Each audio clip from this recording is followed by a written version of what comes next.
The Robot Who Looked Like Me by Robert Sheckley. Originally published in the August 1973 issue of, are you ready? Cosmopolitan magazine, and republished in one more magazine, the January 1979 issue of an Italian one called Urania.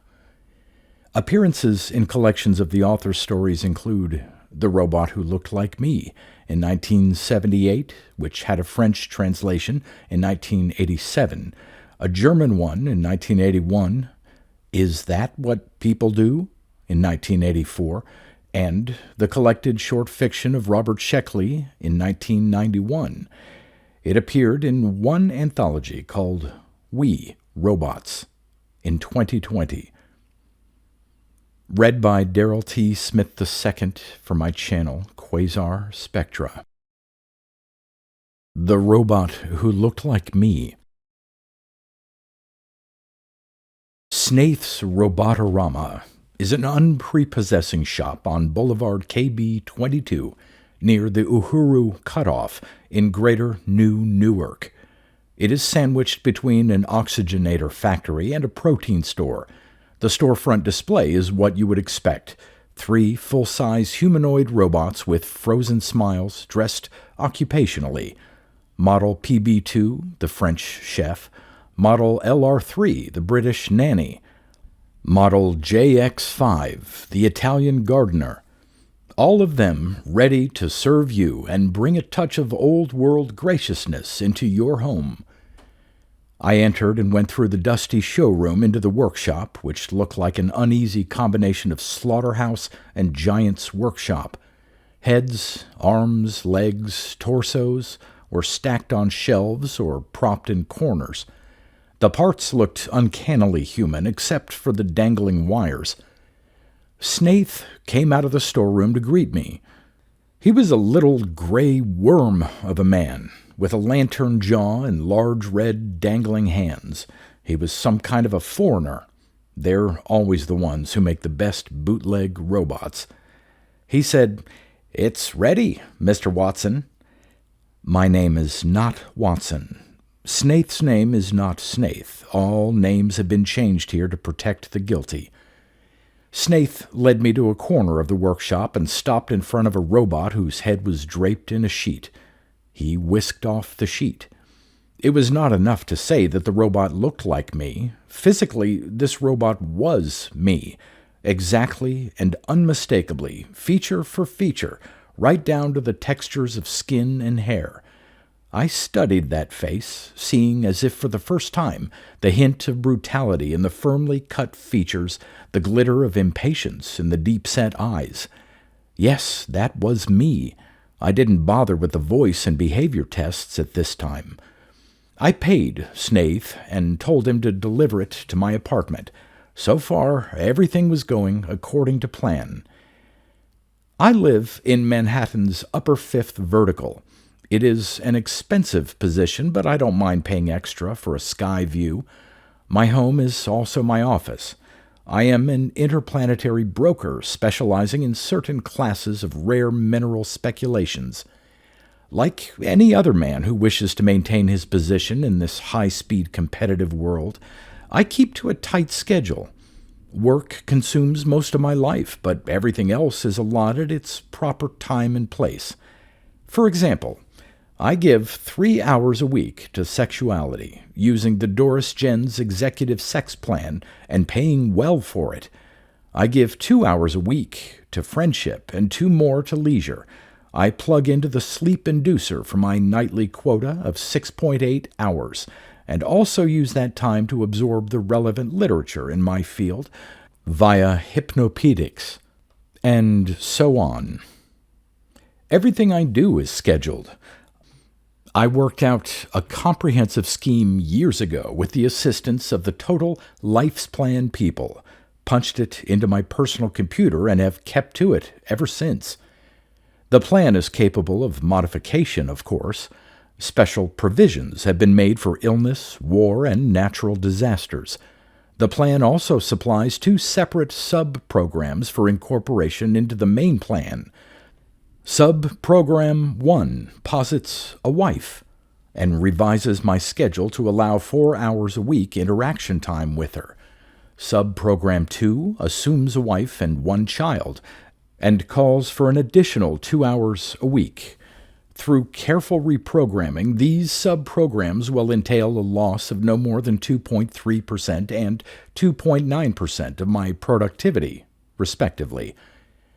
I had decided to get married at age 32.5 and to obtain my wife from the Guarantee Trust Matrimonial Agency, an organization with impeccable credentials.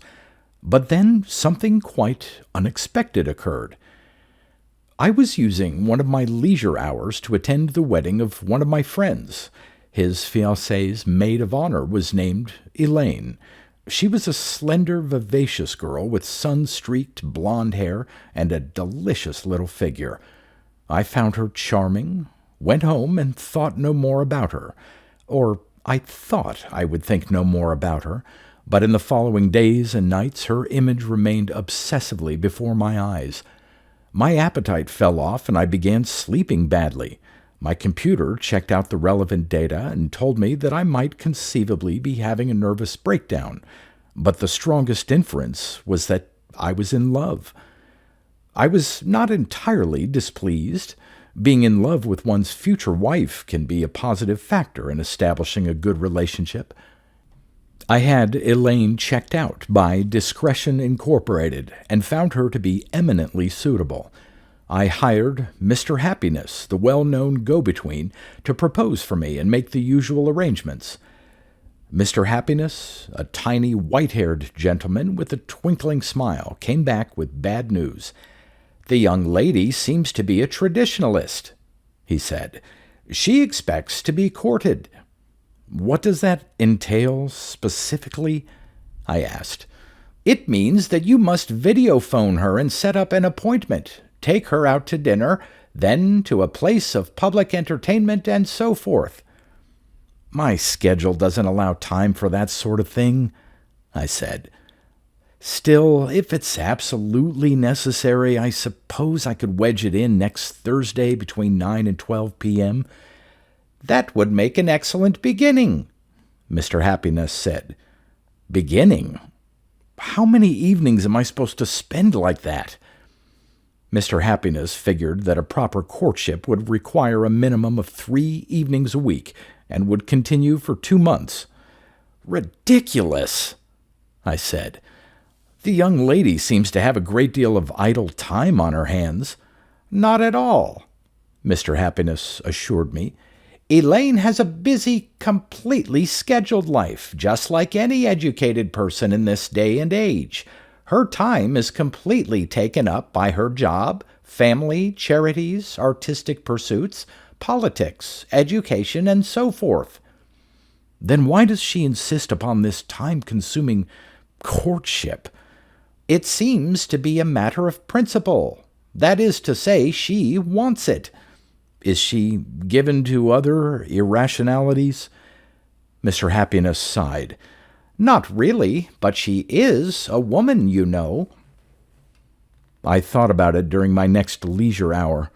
There seemed to be no more than 2 alternatives. I could give up Elaine, or I could do as she desired, losing an estimated 17% of my income during the courtship period and spending my evenings in a manner I considered silly, boring, and unproductive. Both alternatives were unacceptable. I was at an impasse. I swore. I hit the desk with my fist, upsetting an antique ashtray. Gordon, one of my robot secretaries, heard the commotion and hurried into the room. "Is there anything the matter, sir?" he asked. Gordon is one of the Sperry's Deluxe Limited Personalized Series androids, number 12 out of a production run of 25. He is tall and thin and walks with a slight stoop and looks a little like Leslie Howard. You would not know he was artificial except for the government-required stamps on his forehead and hands. Looking at him, the solution to my problem came to me in a single flash of inspiration. "Gordon," I said slowly, "would you happen to know who handcrafts the best one-shot individualized robots? Snaith, of Greater New Newark, he replied without hesitation. I had a talk with Snaith and found him normally larcenous.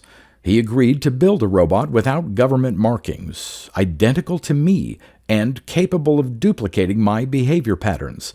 I paid heavily for this, but I was content. I had plenty of money, but practically no time to spend. That was how it all began. The robot, sent via Pneumo Express, was at my apartment when I arrived. I animated him and set to work at once. My computer transmitted the relevant data direct to the robot's memory tapes. Then I punched in a courtship plan and ran the necessary tests. The results were even better than I had expected. Elated, I called Elaine and made a date with her for that evening. During the rest of the day, I worked on the spring market offers, which had begun to pile up. At 8 p.m., I dispatched Charles II, as I had come to call the robot. Then I took a brief nap and went back to work. Charles II returned promptly at midnight, as programmed. I did not have to question him. The events of the evening were recorded on the miniature concealed movie camera which Snaith had built into his left eye. I watched and listened to the beginning of my courtship with mixed emotions. It went beyond impersonation. The robot was me, right down to the way I clear my throat before I speak and rub my forefinger against my thumb when I am thinking. I noticed for the first time that my laugh was unpleasantly close to a giggle. I decided to phase that and certain other annoying mannerisms out of me and Charles II. Still, taken all together, I thought that the experiment had come off extremely well. I was pleased. My work and my courtship were both proceeding with high efficiency. I had achieved an ancient dream. I was a single ego served by two bodies. Who could ask for more? What marvelous evenings we all had! My experiences were vicarious, of course, but genuinely moving all the same. I can still remember my first quarrel with Elaine, how beautiful and stubborn she was, and how deliciously we made up afterward. That making up raised certain problems, as a matter of fact. I had programmed Charles II to proceed to a certain discrete point of physical intimacy and no further. But now I learned that one person cannot plan out every move of a courtship involving two autonomous beings, especially if one of those beings is a woman. For the sake of verisimilitude, I had to permit the robot more intimacies than I had previously thought advisable. After the first shock, I did not find this unpalatable. Quite the contrary. I might as well admit that I became deeply interested in the films of myself and Elaine. I suppose some stuffy psychiatrist would call this a case of voyeurism, or worse. But that would be to ignore the deeper philosophical implications. After all, what man has not dreamed of being able to view himself in action? It is a common fantasy to imagine one's own hidden cameras recording one's every move. Given the chance, who could resist the extraordinary privilege of being simultaneously actor and audience? My dramas with Elaine developed in a direction that surprised me. A quality of desperation began to show itself, a love madness of which I would never have believed myself capable. Our evenings became imbued with a quality of delicious sadness, a sense of imminent loss. Sometimes we didn't speak at all, just held hands and looked at each other. And once Elaine wept for no discernible reason, and I stroked her hair, and she said to me, "What can we do?" And I looked at her and did not reply. I am perfectly aware that these things happened to the robot, of course, but the robot was an aspect or attribute of me, my shadow, twin, double, animus, doppelganger. He was a projection of my personality into a particular situation. Therefore, whatever happened to him became my experience. Metaphysically, there can be no doubt of this. It was all very interesting, but at last I had to bring the courtship to an end. It was time for Elaine and me to plan our marriage and to coordinate our schedules. Accordingly, exactly 2 months after its inception, I told the robot to propose a wedding date and to terminate the courtship as of that night. "You have done extremely well," I told him. "When this is over, you will receive a new personality, plastic surgery, and a respected place in my organization." "Thank you, sir," he said. His face was unreadable, as is my own. I heard no hint of anything in his voice except perfect obedience. He left, carrying my latest gift to Elaine. Midnight came, and Charles II did not return. An hour later, I felt disturbed. By 3 a.m., I was in a state of agitation, experiencing erotic and masochistic fantasies, seeing him with her in every conceivable combination of mechanophysical lewdness. The minutes dragged by. Charles II still did not return, and my fantasies became sadistic. I imagined the slow and terrible ways in which I would take my revenge on both of them, the robot for his presumption and Elaine for her stupidity in being deceived by a mechanical substitute for a real man. The long night crept slowly by. At last I fell into fitful sleep. I awoke early. Charles II still had not returned. I canceled my appointments for the entire morning and rushed over to Elaine's apartment. "Charles," she said, "what an unexpected pleasure." I entered her apartment with an air of nonchalance. I was determined to remain calm until I had learned exactly what had happened last night. Beyond that, I didn't know what I might do. "Unexpected," I said. "Didn't I mention last night that I might come by for breakfast?" "You may have," Elaine said. "To tell the truth, I was much too emotional to remember everything you said." "But you do remember what happened?" She blushed prettily. "Of course, Charles. I still have marks on my arm." "Do you indeed?" "And my mouth is bruised. Why do you grind your teeth that way?" "I haven't had my coffee yet," I told her. She led me into the breakfast nook and poured coffee. I drained mine in 2 gulps and asked, "Do I really seem to you like the man I was last night?" "Of course," she said. "I've come to know your moods. Charles, what's wrong? Did something upset you last night?" "Yes!" I cried wildly. "I was just remembering how you danced naked on the terrace." I stared at her, waiting for her to deny it. "It was only for a moment," Elaine said. "And I wasn't really naked, you know. I had on my body stocking. Anyhow, you asked me to do it." "Yes," I said. "Yes, yes." I was confused. I decided to continue probing. "But then when you drank champagne from my desert boot, I only took a sip," she said. "Was I too daring?" "You were splendid," I said, feeling chilled all over. "I suppose it's unfair of me to remind you of these things now." "Nonsense. I like to talk about it." "What about that absurd moment when we exchanged clothing?" "That was wicked of us," she said, laughing. I stood up. "Elaine," I said, "just exactly what in hell were you doing last night?" "What a question," she said. "I was with you." "No, Elaine." "But, Charles, those things you just spoke about?" "I made them up." "Then who were you with last night?" "I was home, alone." Elaine thought about that for a few moments. Then she said, "I'm afraid I have a confession to make." I folded my arms and waited. "I, too, was home alone last night." I raised one eyebrow. "And the other nights?" She took a deep breath. "Charles, I can no longer deceive you. I really had wanted an old-fashioned courtship, but when the time came, I couldn't seem to fit it into my schedule. You see, it was finals time in my Aztec pottery class, and I had just been elected chairwoman of the Aleutian Assistance League, and my new boutique needed special attention.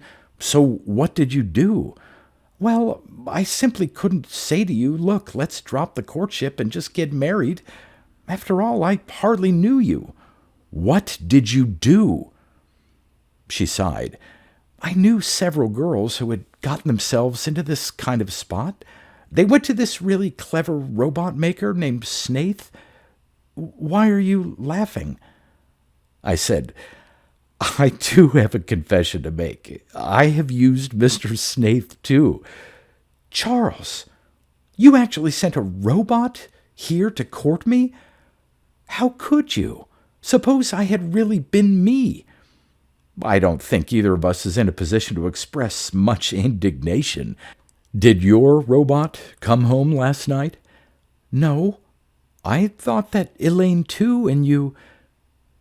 I shook my head. I have never met Elaine too, and you have never met Charles too. What happened, apparently, is that our robots met, courted, and now have run away together. But robots can't do that. Ours did. I suppose they managed to reprogram each other. Or maybe they just fell in love, Elaine said wistfully. I said, I will find out what happened. But now, Elaine, let us think of ourselves. I propose that at our earliest possible convenience, we get married. Yes, Charles, she murmured. We kissed. And then, gently, lovingly, we began to coordinate our schedules. I was able to trace the runaway robots to Kennedy Spaceport. They had taken the shuttle to Space Platform 5 and changed there for the Centauri Express. I didn't bother trying to investigate any further. They could be on any one of a dozen worlds. Elaine and I were deeply affected by the experience. We realized that we had become overspecialized, too intent upon productivity, too neglectful of the simple, ancient pleasures.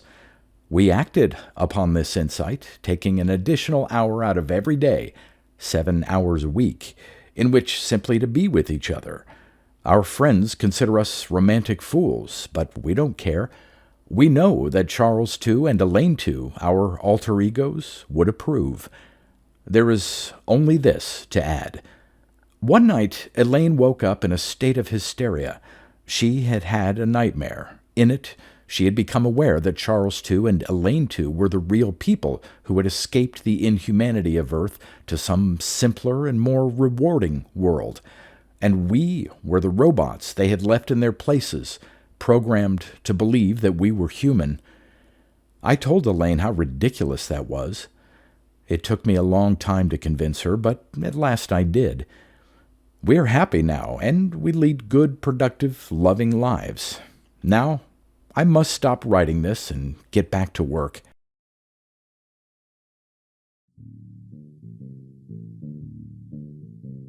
You've been listening to pre-1990s speculative fiction readings with a highlight on science fiction by Darrell T. Smith II. Please consider clicking the donation link in the description box. Thank you so much for your time and your imagination.